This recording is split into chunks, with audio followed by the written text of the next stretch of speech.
Bonjour et bienvenue au livre audio de la part de l'autre de Eric Emmanuel Schmitt. Partie 3, je suis à la page 153. Révélation. La guerre est déclarée. Un grand silence accueille la nouvelle. Newman, Bernstein et Adolphe H. la laissent se propager entre eux comme on observe l'action lente d'une substance injectée par une seringue dans un corps. Va-t-elle redresser ou abattre le patient? Va-t-il vivre ou mourir?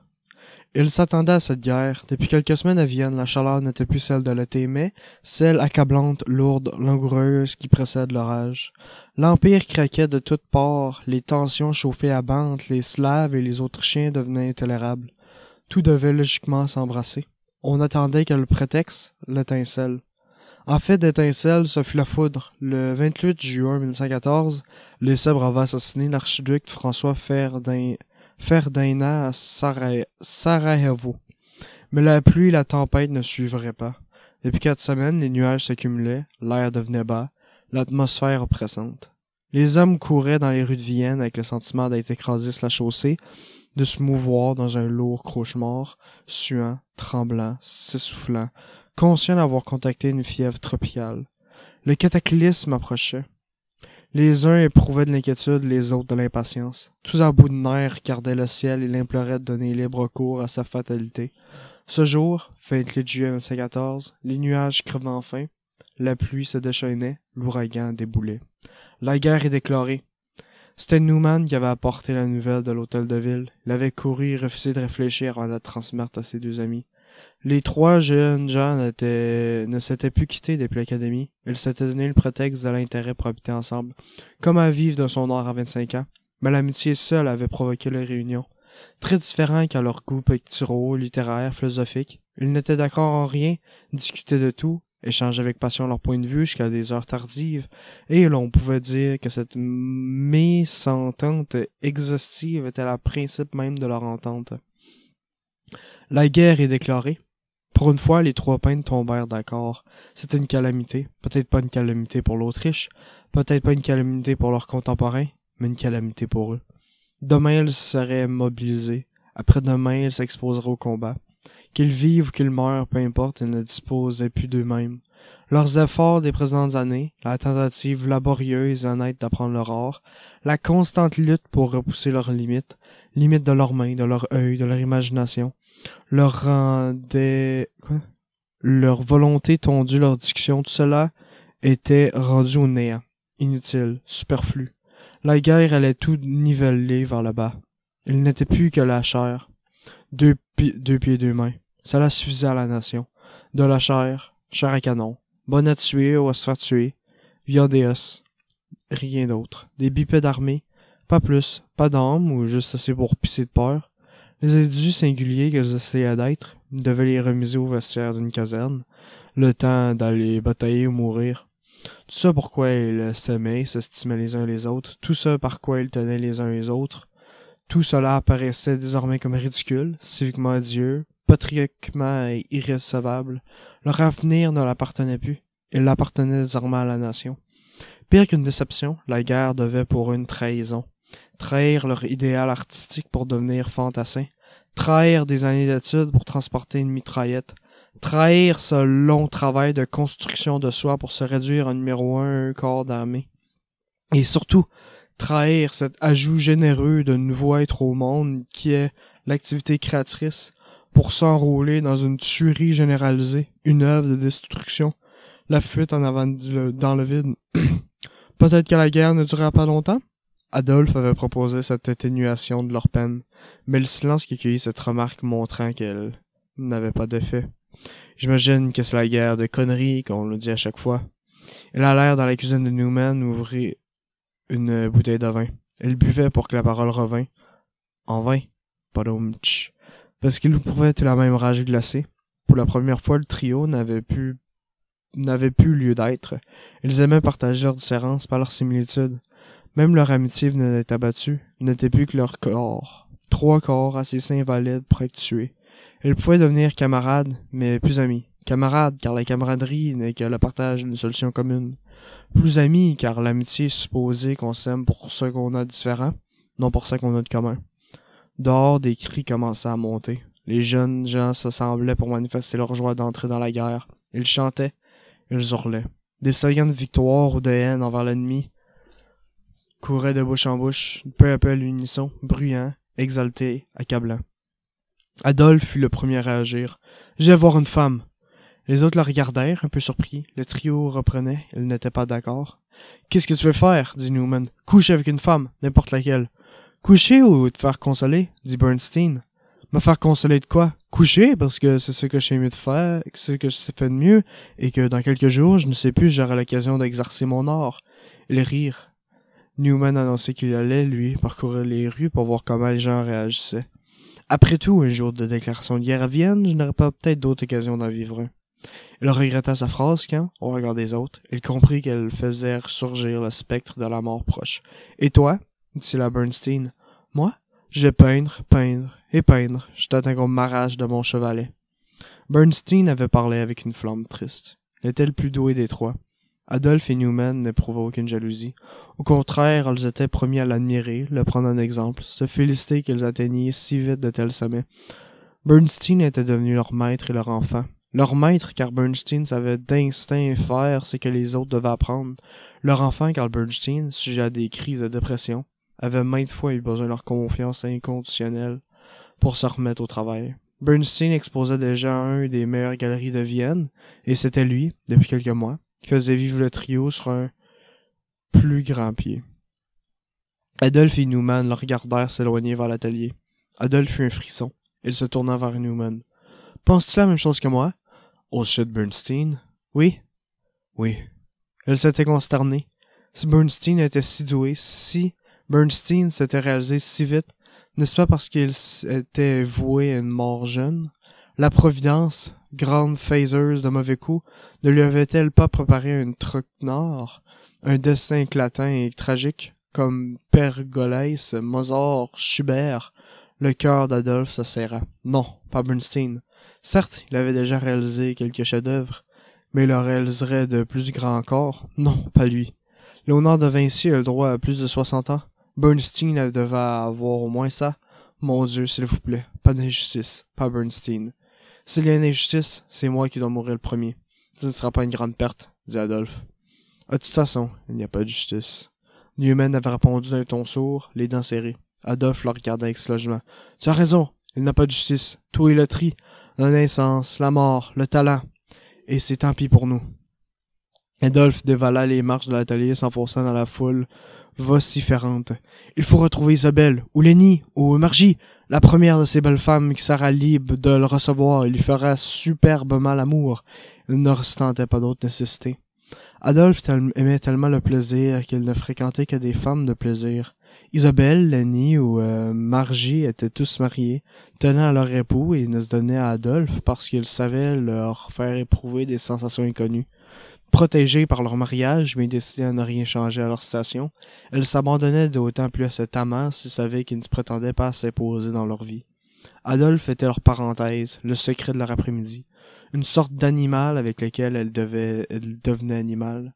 Adolphe, lui, après que Stella l'avait quitté, avait vite compris que le refuge de ses plaisirs serait la femme adultère. Le putain opérait comme un ingénieur froid, soit maladroit, jamais concerné. La jeune fille était trop préoccupée d'elle-même, trop obsédée par le don qu'elle faisait de sa jeunesse pour faire une bonne partenaire. La coquette révélait seulement une jeune vieille... Quoi? Une jeune fille vieille devenue collectionneuse. Hein? Ça fait pas de sens, ça. En tout cas, la célibataire aguerrie, qu'elle ne cachait pas un mâle dominateur, recherchait plus l'époux qu'à l'amant. Bref, seule la femme mariée baignait dans une féminité tempérée, étudie socialement, mais pas encore blasée, initiée sexuellement, mais pas vraiment épanouie, familière de l'homme, mais toujours curieuse, elle se montrait reconnaissante à l'amant de passage d'être l'amant et de passage. Adolphe sonnant chez Isabelle. Une bonne l'introduisit en guettant les environs, comme s'il le fût agi d'un espion. Isabelle l'accueillait. Isabelle avait reçu un don. 2 jambes hautes et longues, fuselées, lissées, fichées dans le sol comme 2 lances vibrantes. Une divinité sauvage aux actions volantes et au goût de sang couvait sur l'élégante bourgeoise bruissante de soie. et crime.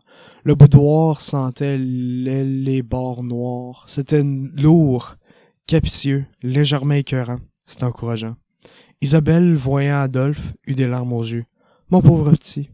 Elle ouvrit les bois et le pressa avec tendresse contre sa poitrine. Il s'abandonna contre ses seins. « Mon Adolphe, chéri, je vais te perdre.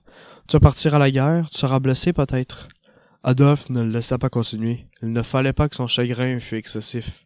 Adolphe la voulait attendrie, pas désespérée. Il voulait se retrouver nu contre ce corps majestueux inventé pour le plus grand bonheur des hommes. Il se laissa aller à la fureur de son désir. Il la déshabilla presque brutalement, colla sa bouche contre la sienne pour la faire taire et engagea l'amour comme un combat. Introduit en elle, montant, descendant, Adolphe ne pouvait s'empêcher d'être assailli par 1000 personnes. S'il allait mourir dans quelques semaines, est-ce possible de mourir alors qu'on se sent si vivant? Qu'est-ce qu'il regrettait le plus s'il mourait? Les femmes. L'amour avec les femmes. La peau des femmes. Quoi? Rien d'autre. Son travail de peintre? Il n'était pas un grand peintre, il le savait. Enfin, pas encore. En tout cas, il n'y avait pas de preuve tangible, encadrée, sur toile, que l'humanité allait perdre de génie. En revanche, il regrettait son rêve. Oui, son rêve d'être un grand peintre, c'était sa part noble, la part de lui qu'il aimait. Comment était-il possible que Isabelle eût le ventre si doux? Pourquoi ne pouvait-il pas rester tout le reste de sa vie ici, le sexe planté dans la chair chaude et humide d'Isabelle?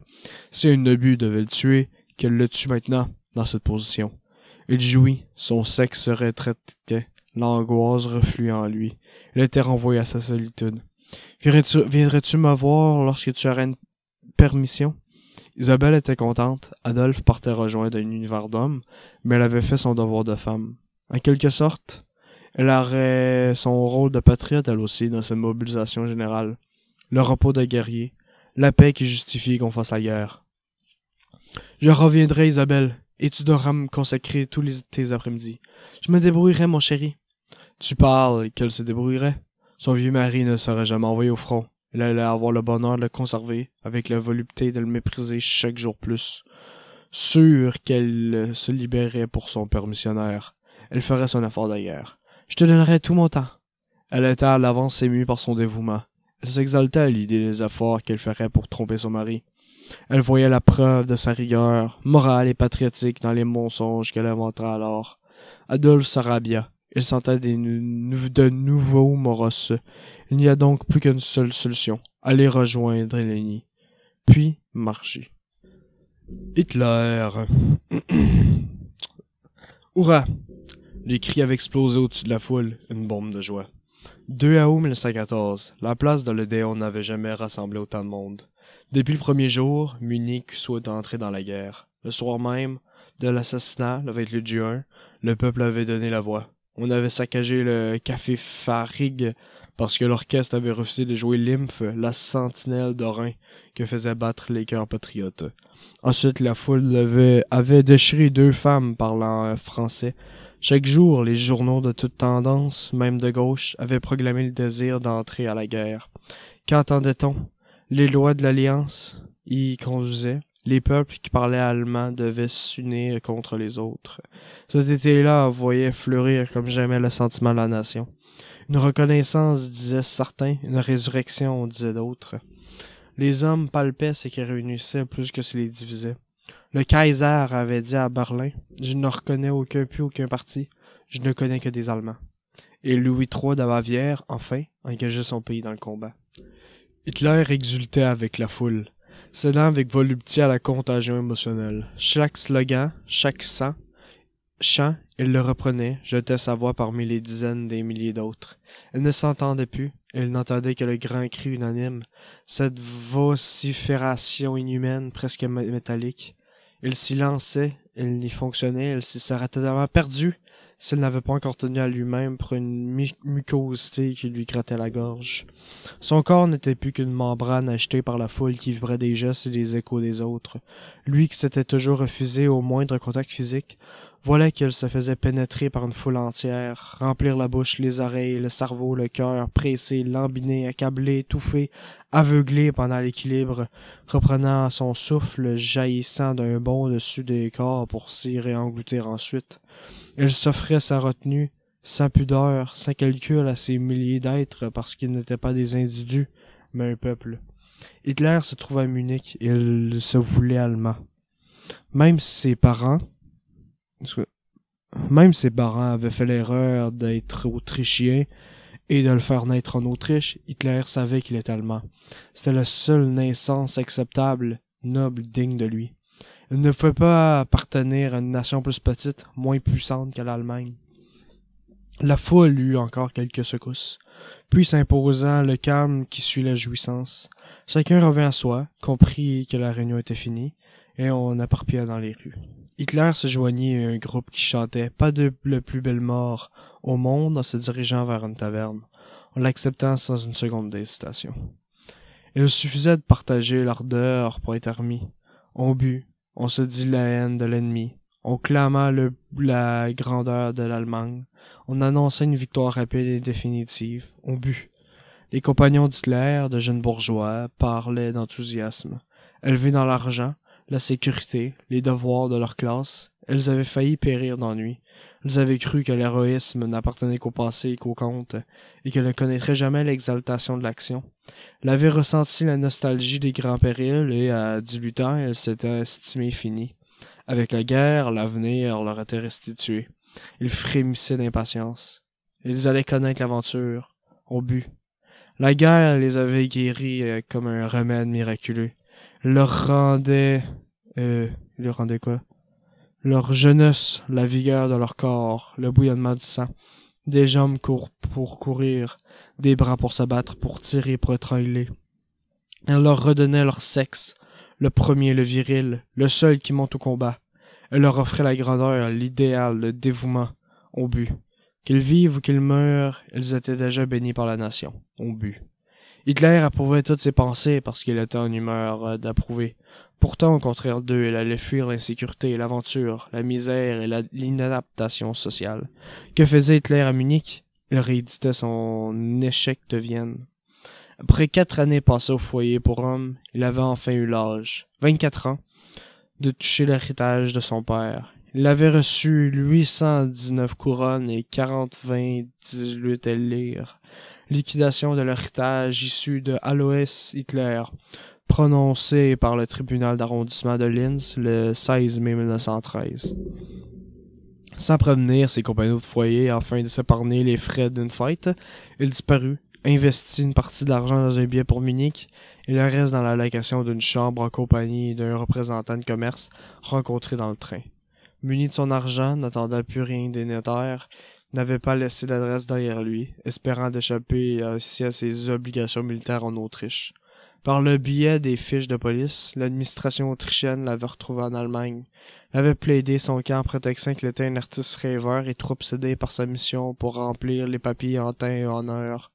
Ensuite, il avait jeûné pendant 15 jours avant de se rendre, chancelant, à la garnison de Salzbourg. On l'avait reformé en février 1914 pour faible constitution physique. À Munich, il avait racheté les cartes postales et repris ses copies. Très vite, en parcourant les restaurants et les magasins, il avait trouvé des acquéreurs. Les galeries Stoffel sur la place Maximilien avaient même décidé de vendre quelques toiles, surtout à cause des sujets. L'hôtel de ville, le théâtre national, les vieilles cours et les marchés, et du prix modique qu'en demandait Hitler. Ne songeant même plus à progresser, il pratiquait sa peinture sans aucune passion, en petit boutiquier qui gagne sa vie. Il comptait plus qu'il imaginait. Entre 5 à 20 marques le tableau, qu'il en plaçait ne serait que 12, cela lui faisait 80 marques par mois. Donc il fallait enlever 6 marques de loyer, 30 marques de nourriture, car un marque lui suffisait pour 2 repas par jour. 5 marques de matériel, il lui restait encore de quoi de se tenir propre, se payer des journaux, lire la presse dans les cafés ou 2-3 soirées debout à l'opéra. Lorsqu'il avait besoin d'une rasade de rêve, il se disait qu'il avait le choix pour son avenir entre l'architecture et la politique.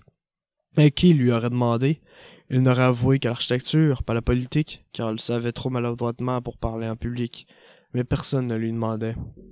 La lente arrivée de la guerre l'a modifié. Intoxiqué de presse, parlant peu, lisant beaucoup, il s'est installé dans un monde qui n'existe pas, ou seulement dans les salles de rédaction, un monde composé de quelques traits simples, politiques pour la plupart, où Guillaume le II tutoie François-Joseph, où Louis III de Bavière joue le rôle du riche cousin de province, ou le français impérialiste, l'anglais arrogant, le serbe assoiffé de sang. Un monde aux contours clairs, aux couleurs primaires, dont le schématisme veut le sens de l'essentiel, dont le simplisme flatte l'intelligence ignorante du lecteur, dont la répétition passe pour la vérité, dont le dynamisme est propagande. Puisque toute la presse souhaitait la guerre, qu'elle fût offensive ou défensive, Hitler avait, un jour, au-dessus d'un café au lait, décidé lui aussi que la guerre était nécessaire. Il l'avait voulu, puis désiré. Puis attendu car les gouvernements tardaient. Du coup, lui, qui avait échappé à ses obligations militaires, avait explosé de joie, une mélange d'exacerbation et de fierté d'avoir eu raison avant eux, lorsque François-Joseph d'Autriche, puis le Kaiser Guillaume, et enfin Louis III de Bavière, avaient lancé leurs hommes dans le combat. Il ne lui fallait pas moins qu'à la guerre pour sortir de sa solitude rageuse, se sentir en sympathie avec d'autres hommes. Et surtout, il ne lui fallait pas moins qu'à la guerre pour alimenter son idéalisme. Le patron vous offre la tournée, les gars. Les jeunes gens firent un bas d'honneur au patron en leur remerciant pour sa générosité. Trop pour percevoir que l'aubergiste offrait sa bière, surtout par mauvaise conscience, celle de l'homme qui restera là en arrière. On se quitta en s'embrassant, on se promit de se retrouver au front, on se jura de manger ensemble la cervelle des Français.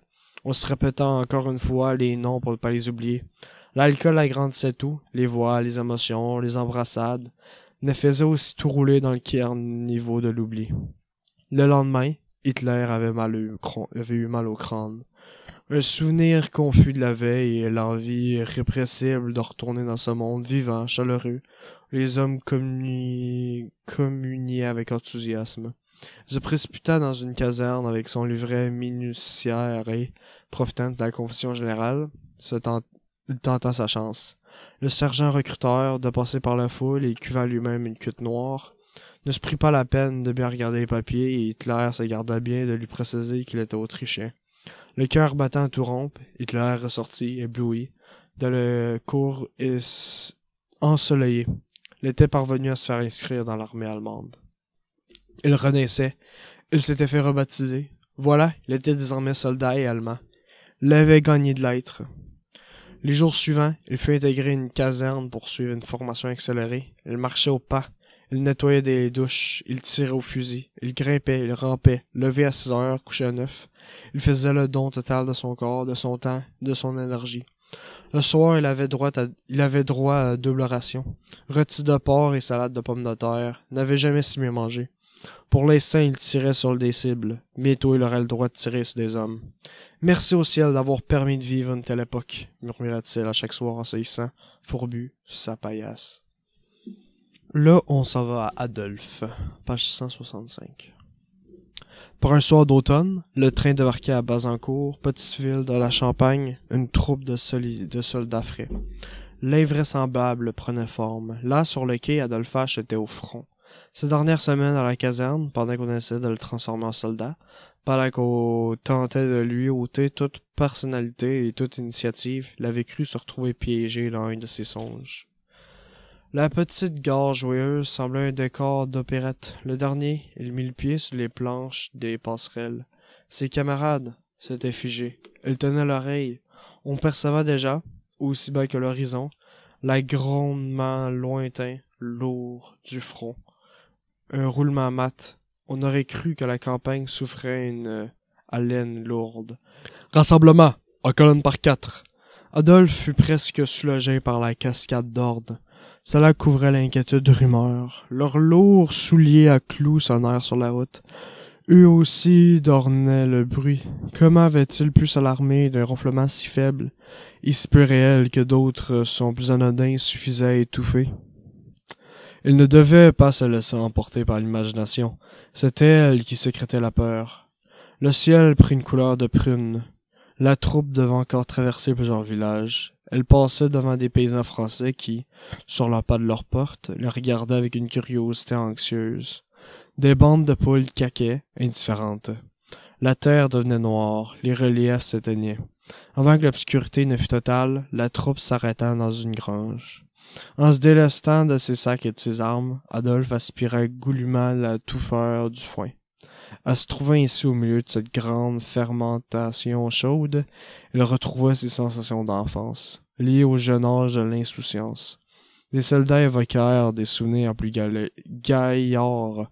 On rit, on mangea, on but. Mais dès qu'on leur donna l'ordre de se reposer, toute la détente due à la bière et à la potée au lard s'évanouit. Ils entendaient la canonnade. Le grondement grave et continu se précisait. Il se diffractait en coups séparés, en déferlantes nourries, en batteries énervées, en silence suivi d'explosions de violence. La symphonie métallique au front délivrait ses odieuses nuances, sa dynamique de mort. Ils peinèrent à trouver le sommeil. Le lendemain, un soleil radieux les réveilla. Des alouettes s'élevaient dans le ciel calme. On n'entendait rien d'autre que la nature à l'aube. Adolphe se demanda si la veille, il n'avait pas encore cédé aux caprices de son imagination. Ils reprirent la route. Dans 2 heures, ils devaient arriver à leur tranchée. La Champagne était belle, odorante. Adolphe retrouvait le plaisir des promenades avec sa mère. Puis la nature commença à devenir inquiétante. Des trous, des abris écroulés, des arbres fendus. Les champs étaient scalpés, plus d'herbe, la terre rouge à vif. Un réseau incohérent de tranchées abandonnées déchirait les espaces. Le crépitement sec des fusillades sortait de taillis lointains. La nature semblait malade. À grande vitesse foncèrent vers eux, venant du front 2 vieilles camionnettes dont le moteur toussait. Lorsqu'elles passèrent près de lui, Adolphe eut l'impression que des cris étouffés sortaient des bâches.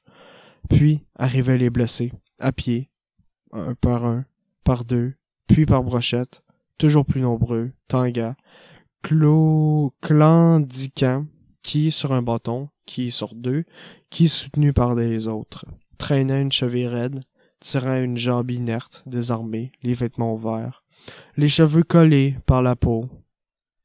Il regardait les nouveaux arrivants. Il fixait ses coups frais, intacts, valides. Il s'étonnait. Est-ce possible de marcher sieusement? Se demandait les paupières cernées. Adolphe détourna la tête. Venaient maintenant les blessés atteints au visage. Ils avaient le front barré de pansements ou la mâchoire soutenue de gaz bruni par le sang coagulé. La fièvre commençante faisait saillir leurs yeux. Ils dévisageaient d'un air crâne les nouveaux. Ils semblaient dire « Ose me regarder, ose me dire que je suis blessé. » La souffrance creusait leur visage d'homme. Mais leur visage d'homme, mais leur tête, rendue en norme par les bandages, leur donnait aussi l'aspect de monstrueux bébés. Les civières, à leur tour, remontaient le chemin, portés par de grands gaillards sains dont la presteuse commençait à sembler une scandaleuse exception. Certains gisants grelottaient sur un tas boueux de vêtements, d'autres tenaient sur leur ventre des tampons d'ouate où le sang et les viscères continuaient à déborder, d'autres crispaient leurs mains sur les montants de bois, comme s'ils se craignèrent après les balles, c'était d'être versés sur le chemin pierreux, d'autres stagnaient dans un calme effrayant, laissant la vie s'échapper par une blessure. Tout levait les yeux vers les nouveaux venus. Quoi encore intact? Semble-t-il dire. Et pour combien de temps? Enfin, le bataillon approchait du camp et découvrit les blessés neufs, ceux qui n'avaient pas encore paré du costume de blessé, sans bandage, sans turban, sans pansement, ni d'odeur d'iode.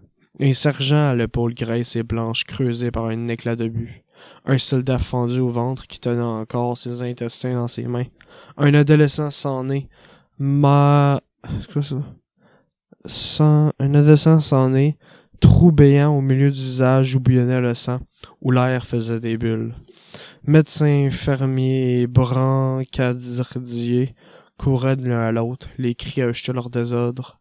Certaines plaintes étaient insoutenables. La troupe de réservistes avait rejoint son régiment. Adolphe aperçut tout de suite Newman et Bernstein. Ils se jetèrent dans les bras les uns les autres. « Oh les gars, si je suis heureux! J'avais tellement peur que vous soyez blessés. » Il avait failli dire mort, elle s'était retenue jusqu'à temps. Mais Newman et Bernstein, tout à leur joie, n'avaient même pas relevé. « Bienvenue en enfer !» s'écria Bernstein, et il riait. Bienvenue aux camarades à la blessure, à l'infirmité, à la mort, dit Newman. Comme tu le vois, les lauréats précédents repartent. Et il riait. Il n'y a que 2 manières de rester, survivre ou crever. Fais ton choix. Et il riait. Adolphe n'osait pas leur dire qu'il les trouvait bizarres, différents. Oh, ce n'était pas seulement l'uniforme crotté debout, ni leur barbe de prophète, c'était ce teint jaune, peu cireux, c'était les cernes violentes, c'était la dysenterie, dit Newman en plissant les yeux. Pardon? Ce que tu vois, ce sont les effets de la dysenterie. Nous avons l'estomac brûlé, je passe une semaine accroupie tous les jours, je ne sais plus pourquoi je remonte mon froc. Adolphe fut choqué. Jamais Newman n'avait dit froc auparavant. Jamais il n'avait mentionné qu'il possédait des intestins. Jamais il ne serait évoqué en train de... Tu t'habitueras, conclut Newman, qui décidément lisait dans ses pensées. Le capitaine ordonna le rassemblement. Elle passa devant les hommes, leur expliqua les heures à venir, leur promit le baptême de feu pour la nuit suivante, pour la nuit prochaine. Et maintenant, qui est artiste dans ses rangs? Qui est musicien ou peintre? Adolphe, ravi à l'idée qu'on allait peut-être lui donner une fonction digne de lui, fit un pas hors de sa colonne. « N'y va pas !» souffla Bernstein. Le capitaine s'approchait et sourit à Adolphe. « Corvée de patates, on a besoin de mains expertes à la cuisine. » Il repartit. Newman et Bernstein riaient devant le regard pitié d'Adolphe. Après la sieste, Adolphe retrouvait ses amis qui voulaient lui expliquer comment se protéger au combat. « La guerre, tu peux peut-être la faire si tu es myope, mais pas si tu es sourd. C'est par l'oreille que tu détecteras les dangers. Comme tous les nouveaux, tu vas te faire crisper sur les sons les plus volumineux, ceux des grandes caisses à charbon. Tu auras tort, c'est de l'orgue, c'est du cérémonial, c'est de la pompe, ça fait de l'effet, mais ça tombe toujours trop loin. Ton oreille doit surveiller les sifflements, tout ce qui miaule, qui chunte ou qui gazouille. Ce sont les fusants par les percutants que tu dois éviter, toutes les balles qui bondissent hors du charpenel, la grenaille d'après d'explosion, les éclats qui fendent l'air avant de te fendre dans la carotide. Donc, tu m'entends, Adolphe, ni les orgues, ni les timbales, mais l'harpe et le piccolo. Est-ce clair? Newman attendait une réponse. Adolphe sonnait, branla du chef. De toute façon, tu resteras avec nous, dit Bernstein. Adolphe guetta les crépsules. Sa vie des dernières semaines convergeait vers cette nuit. Bien qu'au fond de lui, il la refusait toujours, il l'attendait avec impatience. Peut-être serait-elle sa dernière nuit sur la terre. Il avait besoin de sens, et cette nuit donnait un sens à l'abandon de son art, à sa mobilisation, ses mois de dressage, son voyage en train, ses retrouvailles avec Bernstein et Newman. Il entrait dans un espace sacré. Enfin le ciel s'éteignit, les couleurs se noircissent, les ténèbres gagnaient. Un sifflement, une fusée s'alluma dans le ciel et répandissait la lumière spectrale. Temps arrêté, la terre semblait du mercure, rien ne bougeait, comme si le paysage était aux aguets. L'obscurité revint encore plus drue. Soudain, le feu commence. De tous côtés, les canons ronflent, les mitrailles crépitent. Fusées blanches, fusées rouges, fusées vertes. Adolphe ne distingue plus les pétardes des pistes allemandes, des explosions fracassantes venant des obus ennemis. « Baisse la tête !» crie Newman. Au-dessus de lui, des essaims de balles et divers projectiles passèrent de tous les sens. Frélon en quête de victimes, incohérent, sifflant, chuintant, perfide. Crime. Un soldat à côté de lui pousse un cri. Un éclat vient de lui rompre le cou. Le sang jaillit de l'artère, vif, fluide, comme impatient. L'homme s'écroule. Est-il mort? Par ici! D'où vient l'ordre? Adolphe chez Bernstein. Après quoi courent-ils? Où vont-ils? Ils marchèrent sur quelque chose de mou. C'est un ventre, celui d'un tireur effondré. Il ne sent plus rien. Il continue. Un sifflement de terre devant lui. Une grêle de motte. Un obus s'est placé non loin. Il n'a pas explosé. Continuez! Où vont-ils? Là où c'est plus sain? Là où c'est plus horrible? Au-dessus de la tranchée roule un feu continu. L'air crépite de nuées d'acier. Adolphe ne comprend pas.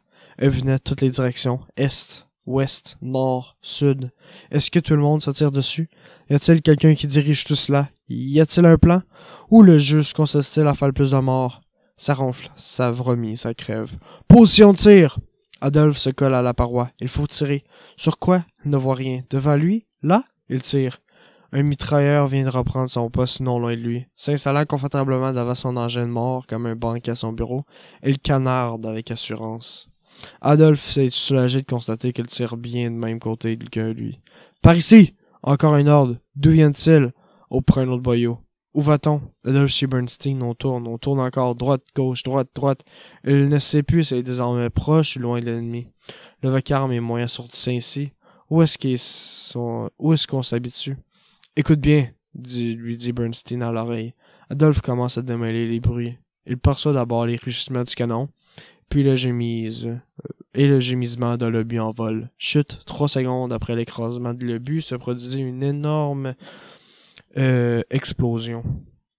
Il a l'impression qu'une bande épaisse d'oiseaux fonce sur lui. Une horde sifflante et gazouillante.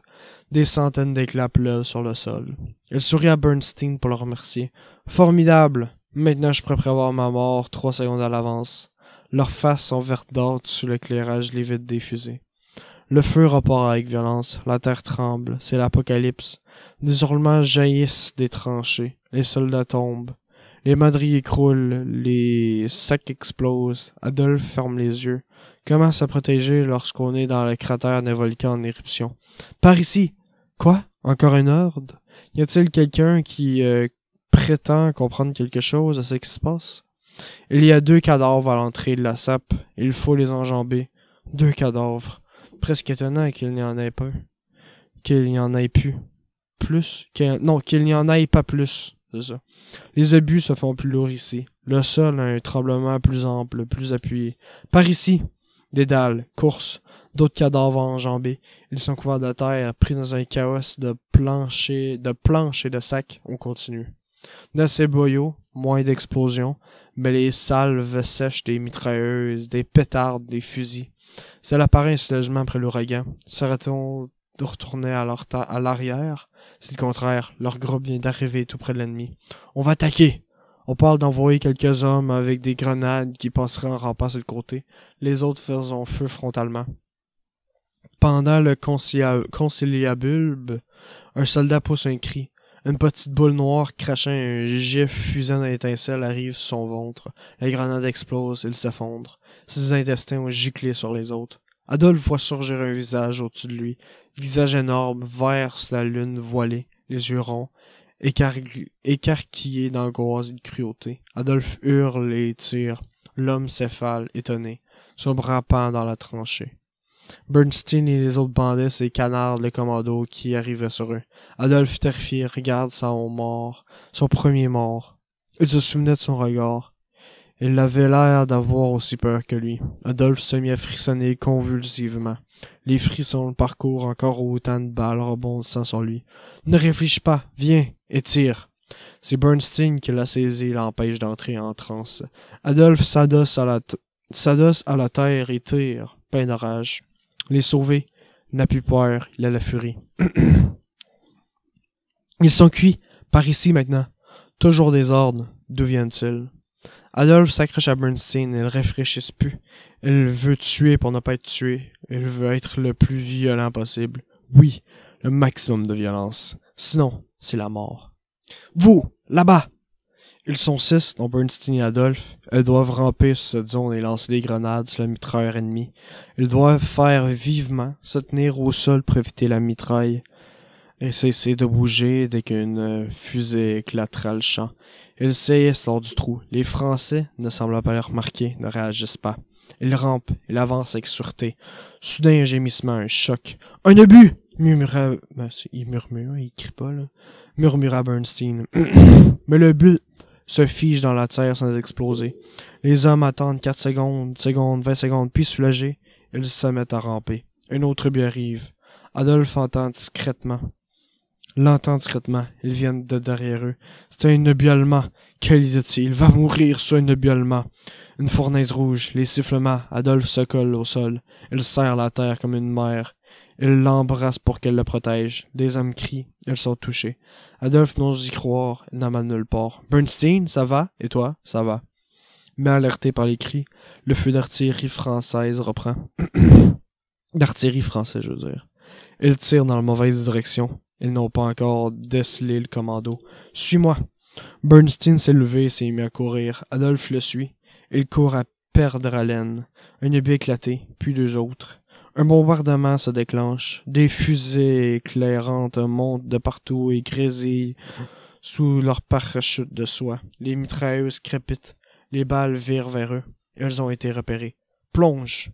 Bernstein a sauté dans un grand trou d'obus. Adolphe s'y laisse tomber. Cela se déchaîne au-dessus d'eux.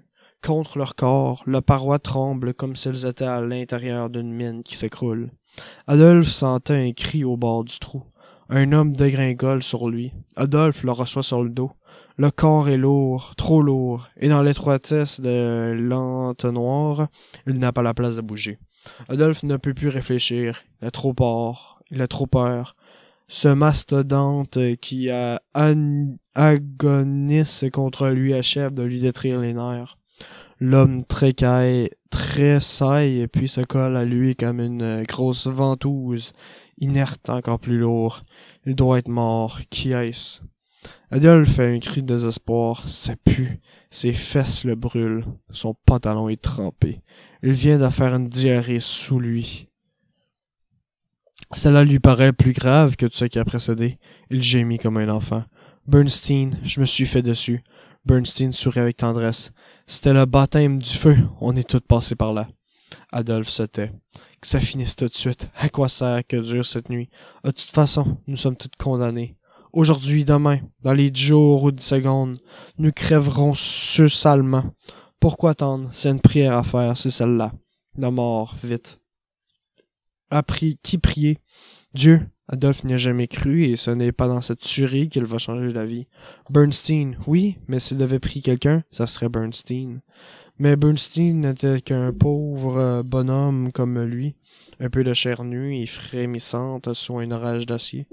Comment échapper à ce cataclysme avec une misérable peau d'homme? Adolphe, bout d'angoisse et de colère, angoisse que ça n'aille pas les vite, lui et Bernstein mettent trop longtemps à mourir. Colère contre les deux camps, les Français qui les mitraillent et les Allemands qui les bombardent. Personne ne dirige cette guerre, tout le monde la subit. On ne la voit pas sur ce qu'on tire. Les ennemis, comme les camarades, n'ont le temps d'avoir un visage qu'une fois mort. Cela dépasse toute mesure humaine. L'homme y met la force de son industrie, tous les produits métallurgie, mais, tel apprenti sorcier, ne contrôle plus le feu, comme par vengeance, semblant sortir d'eux-mêmes les entrailles de la terre. À la lèvre de l'entonnoir, les balles font sauter des éclaboussures de terre, pourvu qu'on ne leur lance pas de grenades. Adolphe se surprend à vouloir vivre de nouveau. Il regarde Bernstein qui le regarde aussi. Et ils éprouvent la même émotion. Ils attendent l'heure de s'enfuir hors de ce trou. Leurs sentiments sont forts, mais ils ne sont pas eux. C'est l'instinct de vie qui passe en animal. Qui passe en l'animal. C'est l'instinct de vie qui transforme tout en combat sans fin. Le bombardement s'éloigne puis s'atténue.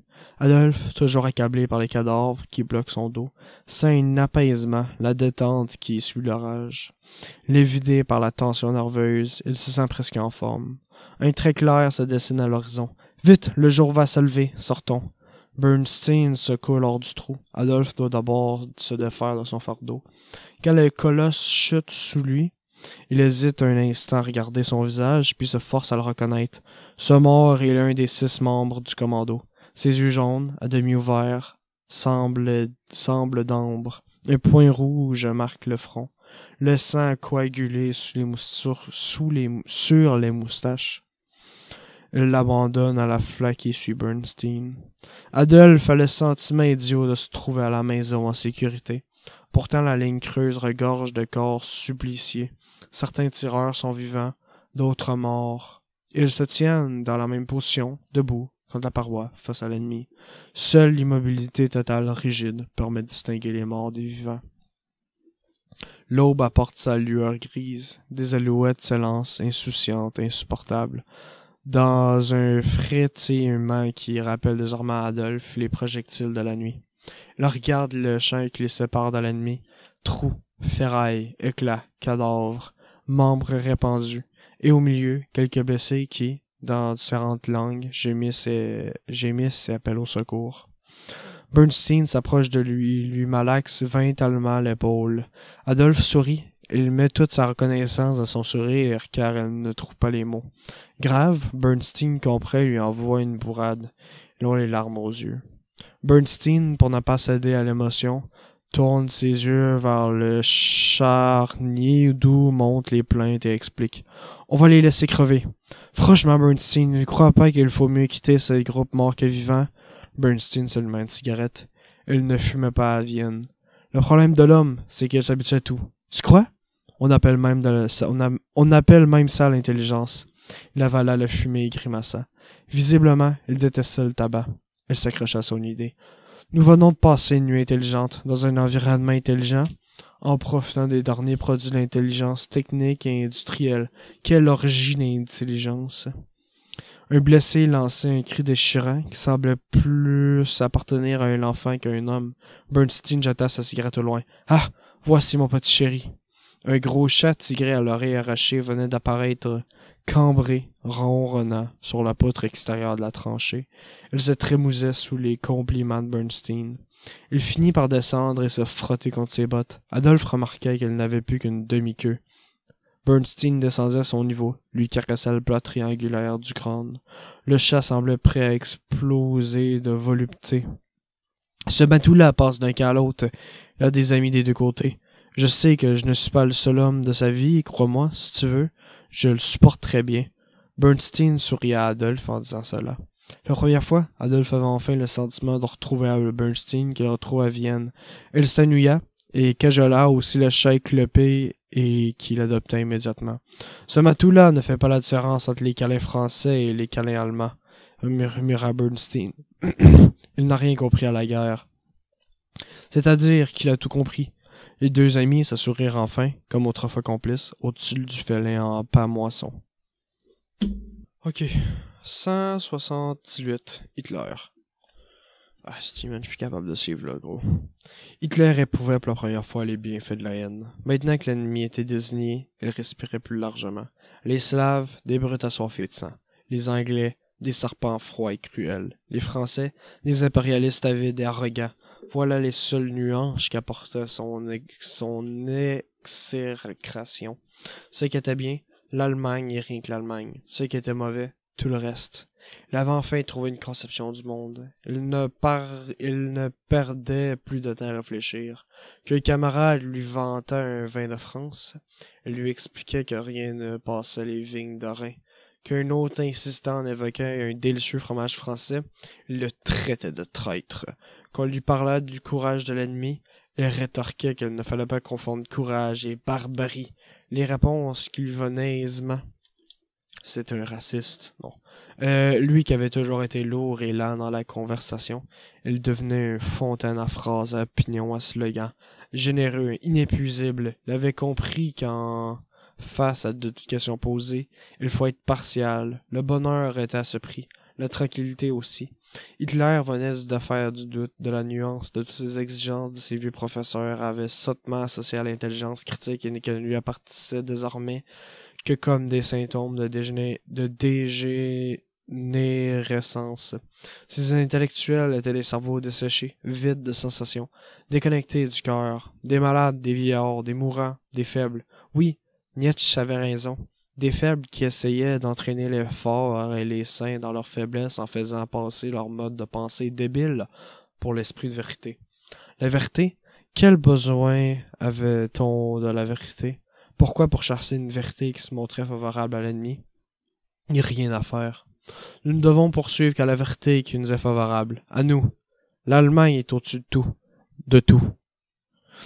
Après quelques semaines de formation, Hitler et les autres, enragés volontaires, avaient quitté Munich et suivi le Rhin pour s'acheminer vers l'ouest. En présence du fleuve, Hitler éprouvait une émotion quasi religieuse.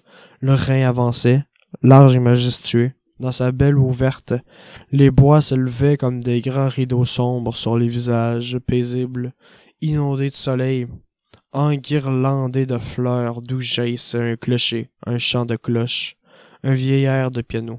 C'était l'Allemagne, son sang émeraude, sang Graal. Elle allait se battre pour défendre Salah. Sa poitrine devenait trop étroite pour contenir son enthousiasme, pourvu que l'Allemagne ne gagne pas trop vite. Lorsqu'il arrachait la presse aux crieurs de journaux et qu'il lisait en gros titres l'annonce des victoires ou glorification des héros, l'amertume ajoutait sa goutte d'aigreur à sa voix sincère. Chaque nouveau triomphe l'inquiétait. Arrivait-il trop tard au froid? Le train les déposa en Flandre par une nuit froide et humide. Lorsque la troupe marchait pour rejoindre l'embarquement près d'Ypres, une explosion retentit. Un obus passa au-dessus d'eux et explosa à l'arrière de leur colonne. Éclair, éclat. 10 hommes moururent sur le champ. La fumée et la poudre ne s'étaient pas encore dissipées. Hitler roulait déjà. Hurrah! 200 gossiers répétaient immédiatement. Hurrah! Hitler exultait. Ouf, il n'était pas trop tard. Ils arrivèrent à la frontière où crépitaient les balles, bourdonnaient les canons, s'époumontaient les officiers, vaguissaient les blessés. Quand même, tous les adjectifs, Chris. Non, c'est des verbes. Oh merde. Agonisaient les corps tombés hors des tranchées, et là, dans une cagnette fortune aux planches mal jointes, bercé par le bruit de la guerre, Hitler dormit enfin du sommeil de juste arriver à temps. Le lendemain, elle se leva et bondit admirer la vie du camp. Sortant de kilomètres de tranchées, de boyaux et de sapes, les brancardiers, la mique rouge et suante, apportaient en hâte les soldats tombés cette nuit-là et tiraient les morts et les blessés. Médecins et infirmiers ne perdaient pas une seconde. Derrière eux, on piquait, on amputait, on évacuait. Déjà des bâches de tente recouvraient les morts d'un linceul. Un secrétaire inscrivait les noms des disparus, un autre allait écrire aux familles. Un sergent redistribuait leurs bottes, leurs armes et leurs ceinturons, tous ceux qui n'avaient pas été endommagés. Arrivaient alors les officiers de génie, l'ingénieur des fortifications, l'ingénieur des eaux. Professionnels, ils ne considéraient le champ de bataille qu'en fonction de leur seule spécialité. Ils donnaient les ordres au groupe des travailleurs. Il fallait creuser, recreuser, édifier des abris, en réédifier d'autres, fondre des appuis de béton, en refondre de nouveaux, menuisier, étailler, relever, niveler, ravaler, terrasser, excaver, forer de nouveaux prix, fournir de nouveaux écoulements pour les yeux, réparer les anciens, fermer les feuillets, en ouvrir d'autres. Désolé. Les détachements des travailleurs, des vieux plutôt branlants, avanchaient les galeries comme des fourmis afin de tout nettoyer. Les chefs d'artillerie vérifiaient que les mitrailleuses n'étaient pas enrayées. L'officier de protection contre les gaz déclenchait une fausse alerte pour vérifier que tout le monde était pourvu d'un masque et engueuler ceux qui mettaient plus que 15 secondes à le mettre. Le courrier arrivait. Les cuisiniers livraient une bassine de pain trempé dans le lait chaud. Tout cela est admirable, une merveille d'organisation. Hitler était conquis par cette intelligence, cette mobilisation de toutes les compétences, cette société parfaite. Cette société totale. Il avait été nommé stafette du 1er bataillon du 2e régiment d'infanterie. Il était chargé de communiquer les ordres de l'état-major des soldats. Il obéissait à l'adjudant Hugo Gottman. Je te jure que c'était pas moi le chef des nazis, c'était un autre Hugo, ça. Un bel homme brun aux moustaches lustrées, au torse avantageux, large épaule et taille étroite, à l'œil clair, au vert beau, le sous-officier idéal. Un sous-officier, comme on en voit sur les gravures, et qu'Hitler idolâtrait déjà. Dites aux hommes que le baptême du feu aura lieu dans 4 jours. 4 jours, ça allait être une attente insupportable. Hitler occupa son temps à parler avec des soldats au front depuis quelques semaines. Il s'entendait recueillir des récits héroïques. Il racontait surtout des hommes simples, rouspéteurs, occupés par les détails de la vie quotidienne. L'heure de la soupe, de la qualité de la soupe. Il fut d'abord déçu, puis il constatait que ces hommes n'aimaient pas parler des nuits de combat. Normal, ils ne se dupent pas de paroles comme les gens de l'arrière. Ils sont dans l'action, eux. En les observant mieux, il constatait qu'ils changeaient en effet lorsque la nuit tombait. De maussade, ils devenaient vifs, la fatigue les lâchait, une électricité nouvelle tendait leurs muscles, leurs yeux s'allumaient. Hitler devenait d'autant plus jaloux et impatient. Enfin, le crépuscule se fit le 4e jour. On annonçait une attaque. Il ne s'agirait pas de s'embusquer dans une tranchée, mais de sortir. D'arriver dans la plaine, de suspendre l'ennemi par le côté, de gagner du terrain. La nuit sera décisive.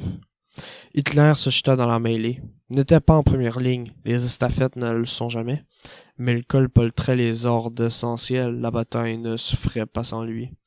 Le feu roulant commence. Il pleut des obus dans les ténèbres. On entend à peine le gazouillement des fusées éclairantes qui envoient du temps en temps leur lumière. Les hommes quittaient le boyau pour entrer dans les bois. Les Français ne sont pas loin. On entend des salves.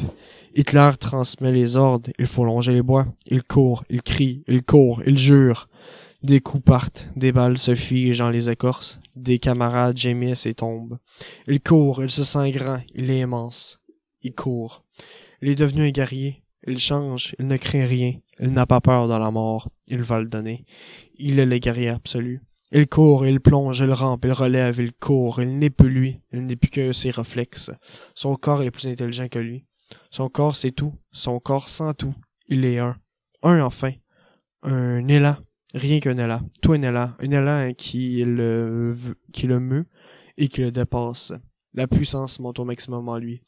Incandescente. Hey, comme une ampoule. J'ai un rap là-dessus, moi, sur ma chaîne. Il court. La vie est intense. Plus intense qu'elle ne fut jamais. Avant, il n'a connu qu'un insipide néant. Maintenant, il existe. Il surexiste. Il court, il tombe, il jure, il rit, il court. Tout son sang s'est mobilisé. Tous ses nerfs sont à l'affût. Une énergie concentrée en lui des ressources inconnues. Il n'a jamais vu si bien, ni entendu si finement. Jamais ses sens n'ont eu cette acuité. Il est un géant. La bête se réveille en lui. Elle est belle, la bête, rapide, inépuisable, instinctive, millénaire. Elle est forte, la bête. Elle se jette au sol. Esquive une balle, tire, se redresse. Un flair énorme, la bête. Elle évite toujours la mort. Elle la donne d'un coup sûr, et souple, et vive. Oui, à lui, l'homme meurt, la bête le remplace. Il court, il tire, il court. C'est le feu. C'est la charge, c'est l'extase de la charge. Je suis heureux, j'ai jamais été aussi heureux. J'existe enfin. Merci mon Dieu de m'avoir fait connaître la guerre.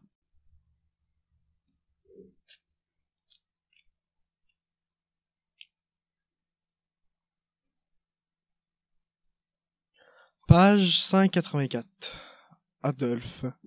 Désormais, Adolphe H. exécrait les oiseaux. C'était un des effets du front. Depuis quelques semaines, son oreille tressaillait à chaque bruit, scrutait dans le moindre déchiffrement de silence la présence d'un grand péril. Son corps se tendait au gazouillement des canaris qui faisaient les fusées éclairantes annonçatrices du combat. Son corps plongeait au chantonnement frais et léger d'une balle qui s'égare, s'aplatissait au sifflement perdif des shrapnels, se trempait d'angoisse au chuitement létaux qui suivait l'explosion d'un obus. Bref, les oiseaux, même au plus beau d'une matinée paisible ensoleillée, ne pouvaient plus émettre un son qui signifiait la mort. Ce jour-là, il faisait sur la Champagne un temps à croire et au paradis terrestre. Adolphe, Newman, Bernstein, quelques autres avaient le droit à un répit. Ils étaient allés s'installer dans un pré, le long d'un ruisseau. Les hommes se baignaient, nus, dans l'eau claire. Le prétexte était de se laver. La vérité était qu'ils avaient besoin de retrouver un corps qui servait à autre chose qu'à faire la guerre, comme s'ils étaient fins lorsqu'on dépouillait de leur uniforme, manteau, guêtre, guenouillère, besace, armes. Comment certains arrivaient à porter tout ça? Adolphe se laissait porter à la rivière, légèrement à l'écart. Seul Bernstein ne s'était pas baigné, restant tandis que son chat écorché se frottait avec amour contre ses bottes. Adolphe regardait les jeunes corps qui l'entouraient. La nudité devenait elle aussi à son tour un uniforme. Même peau blanche, même cambrure vigoureuse des reins, même biceps saillants, même grand pied naïf, même sexe enfoui dans un dans une toison triangulaire, man. Même testicules ballottants, inutiles, égarés. Des animaux. La nuit, je me bats pas comme un Autrichien contre les Français, je me bats même pas comme un homme contre d'autres hommes. Je me bats contre une bête contre la mort. Je sauve ma peau. Je tire contre la mort, je balance des grenades à la mort, pas à l'ennemi. Le jour, je suis une bête aussi. Je n'attends rien que de digestif, manger, passer 1 heure sur les feuillets, le cul à l'air à me vider d'une diarrhée, puis manger, dormir un peu, manger, la vie s'est réduite à la vie, à la lutte pour la vie. Il sortit de l'eau et alluma une cigarette. Ah si, je ne suis plus qu'un animal puis que je fume. Un rat ou une girafe ne fume pas, que je sache. Merci l'armée. On leur distribuait tous les jours de quoi s'humaniser, se mettre au-dessus de la brute. 5 cigares, 10 cigarettes, une carotte à chiquer, à eux d'échanger ensuite. Ah oui, ça aussi, le truc, c'est manque d'une condition supérieure, je nous sous-estimais. Pardon, il s'assit, nu, à côté de Bernstein. Le chat voulut par réflexe s'astiquer contre ses cuisses, mais sursauta terrifié, en découvrant qu'Adolphe était mouillé. La grimace féline fit les éclater de rire. Les chiens ont horreur de l'eau. Comme toi, visiblement, dit Adolphe à Bernstein. Oh, moi, c'est un peu plus complexe. Bernstein avait détourné la tête pour qu'Adolphe ne posât plus de questions. Newman les rejoignit, cambriolant et sautillant, tellement joyeux que sa nudité paraissait enfantine. Adolphe admira une fois de plus la contraste entre la peau trop pâle et sa barbe trop noire, trop luisante qui encadrait un nez fier et frémissant. Newman semblait être dessiné à l'encre de Chine. « J'aimerais que vous rencontriez votre vie jusqu'à l'âge de 40 ans, s'écrie Bernstein en grattant le ventre du chat. Qu'est-ce que tu me racontes? D'abord, pourquoi tu ne te baignes pas? Ah, ne me tire pas aussi, Newman. C'est une épidémie en ce moment. Tout le monde doit faire la même chose. Tout le monde doit aller à la guerre. Tout le monde doit se faire tuer au feu. Tout le monde doit manger la même merde. Tout le monde, d'après, est capable d'en fabriquer de la vraie merde. Tout le monde doit aller se baigner, tout. Stop, j'ai compris, j'arrête. Quel jeu? Le jeu consiste à dire ce qu'on doit faire entre aujourd'hui et l'âge de 40 ans. Comme nous ne sommes pas sûrs d'être encore vivants demain matin, je trouve que ce serait bien d'imaginer. Pourquoi se priver? D'accord? D'accord, dit Newman. D'accord, dit Adolphe. Qui commence? La réflexion se montrait difficile. Ils auraient répondu aisement quelques mois plus tôt, mais la guerre a réimposé sous son présent intensif. Elle n'était plus en rapport avec leur passé et leur avenir. Chacun dut faire un effort pour se rappeler qui il était et ce qu'il attendait d'une vie qui serait plus qu'une simple survie. À moi, dit Adolphe lorsqu'il fut sûr de couper l'inspiration à personne. Va. Si la guerre s'arrête demain, je vais retourner à Vienne avec vous, passer plusieurs jours à préparer pour nous trois les meilleurs plats de la terre, puis continuer mon travail de peintre. Je n'ai pas trouvé mon style. Je suis toujours en train de copier quelqu'un. J'ai trop de maîtres. Bernstein compris. J'ai l'admiration qui vire à l'absence de personnalité. Je voudrais dépasser mon état de caméléon. Que deviendrais-tu à 40 ans? Demanda Bernstein. Un peintre sûr de ses moyens, qui gagne bien sa vie, dont les bons collectionneurs ont déjà des peintes toiles et ambitionnent les grandes. Et ta vie privée? Du plaisir, rien que du plaisir. Beaucoup de femmes qui me sont très attachées, peut-être un peu plus jeunes que moi, histoire de changer par rapport à aujourd'hui. Des femmes, oui, il me faut le pluriel. À toi, Newman. Écoutez, les gars, c'est très simple. À 40 ans, je suis devenu le plus grand décorateur de théâtre d'Autriche et d'Allemagne réunis. On ne peut plus monter un Wedekind, un Debussy, ou un Richard Strauss sans moi, si ce n'est que je coûte très cher. Et ta vie privée? Privée de rien, justement. Une épouse fidèle qui m'idolâtre, me vénère, me fait 6 enfants, les torche et les élève elle-même. Et crème, ça a été un bon père, ce gars-là. Quelques maîtresses riches qui ne résistent pas à mon talent. Des actrices pour la plupart. Une grande union épistolaire avec une femme mystérieuse, lointaine, qui ne songe qu'à protéger mon génie. Rien que ça, je brosse à gros traits.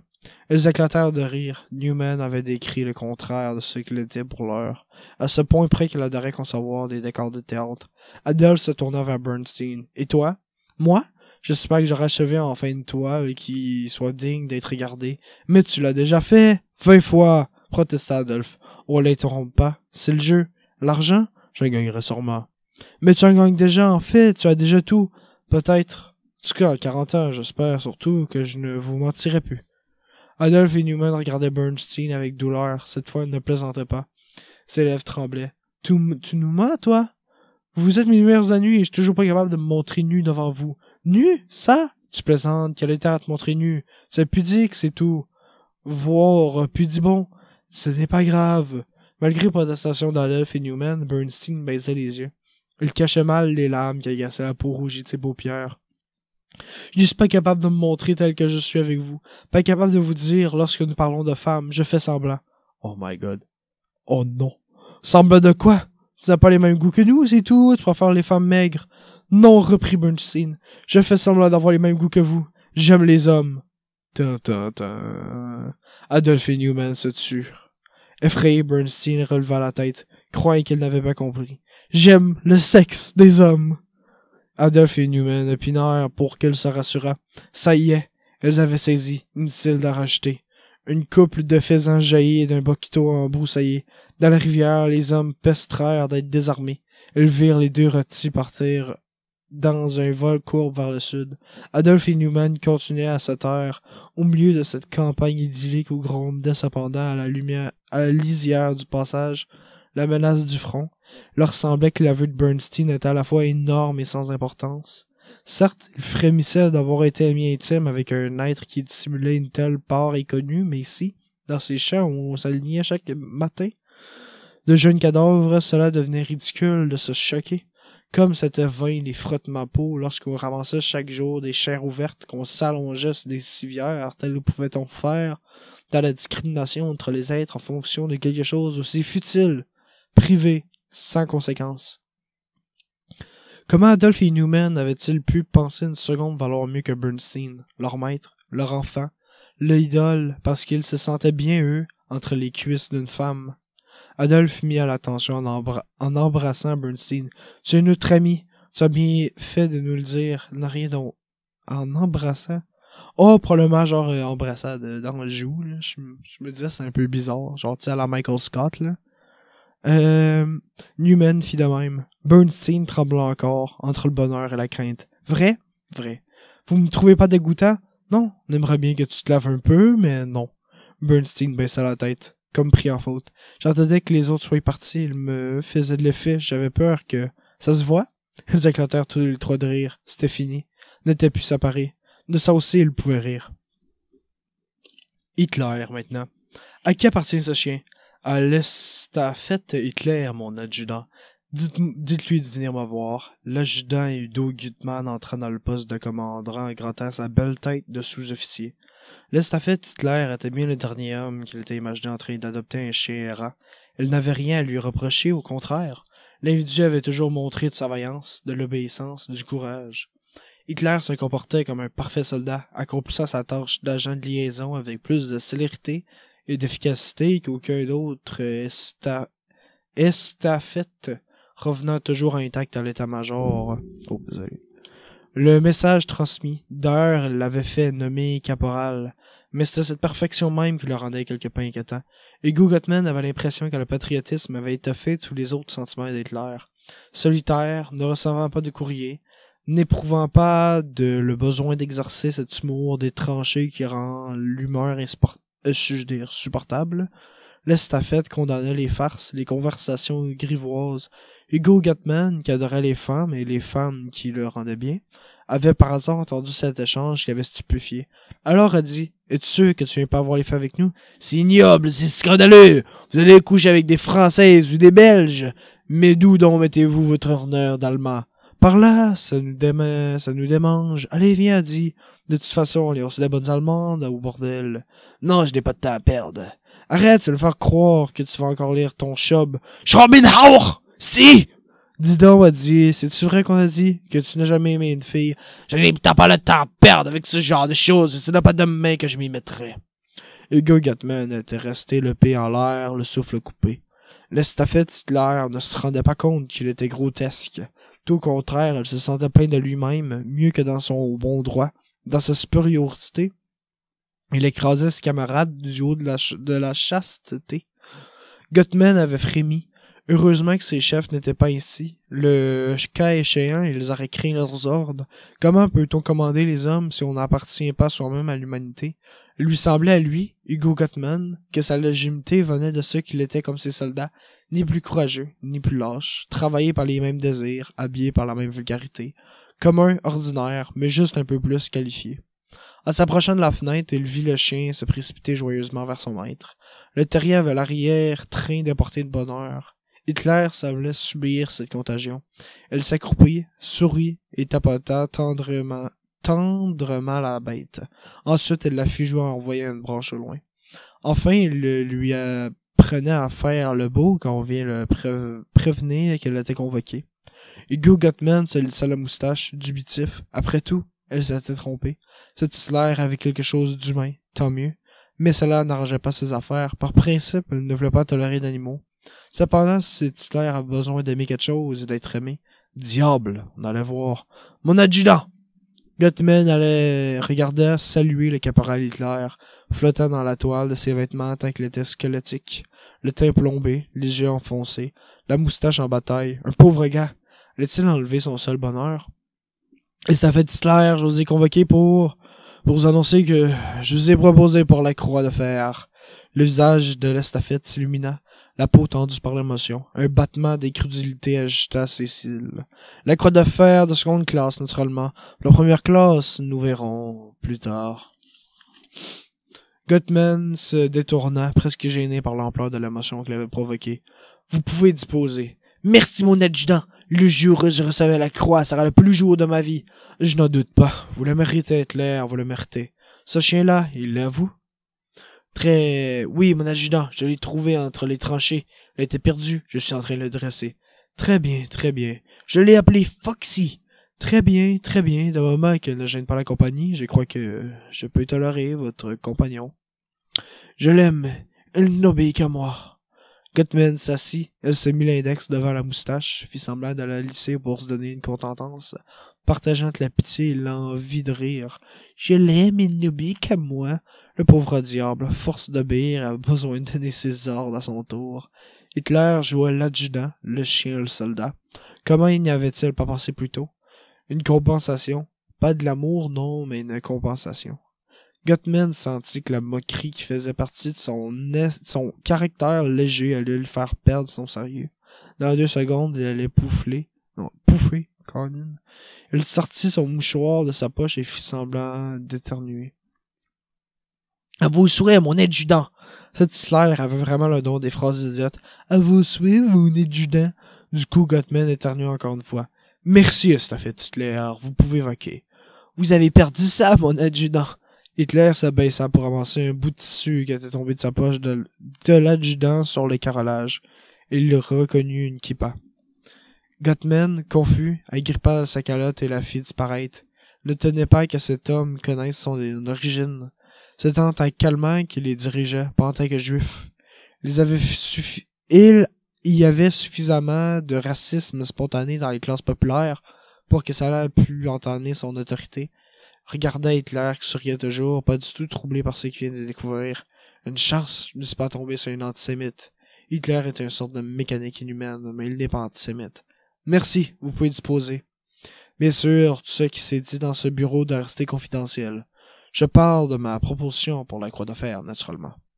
Lorsqu'Hitler rejoignit son chien, il semblait que celui-ci avait compris que son maître allait recevoir la croix de fer. Elle lui faisait la fête. Hitler lui raconta dans l'oreille plein des détails son entrevue. Puis il vanta les mérites de l'adjudant Gottman. Comme Hitler aimait l'armée, il était amoureux de l'adjudant Gottman. Incarnation parfaite de l'officier, beau et lancé, puissant, la voix vibrante, le verbe élégant.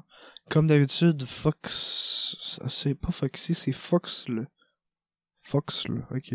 Fox lui accordait une attention un peu désordonnée, mais il semblait être de son avis. Hitler se réjouissait d'autant plus qu'il venait d'achever les 3 jours de repos imposés aux jaseurs de liaison, et que dès le soir, il repartait en mission pour 3 nuits. Pour se préparer à l'assaut, il sortit son petit carnet olive et révisa ses auditions. Depuis le début des hostilités, il avait tenu des comptes de son règlement. Plus de 80% de ses hommes étaient morts. Ils étaient arrivés 3600. Il demeurait 611. Certes, il y avait des morts qu'il fallait décompter.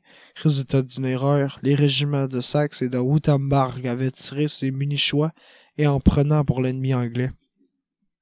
Bavure. On n'allait pas leur en vouloir plus que ça. D'ailleurs, ceux qui devaient plus être furieux, qui devaient être le plus furieux, les cadavres, n'étaient plus qu'en état de protester. Tout de même, la saignée était importante. Or, ce qui fascinait le plus Hitler, ce n'était pas la perte, mais ce qui restait. Ou plutôt, qui restait? Il avait échappé à tous les dangers. Comment faisait-il que les balles ne l'atteignaient jamais? Pourquoi les projectiles jaillissant des fusants Passait-il toujours à côté de lui?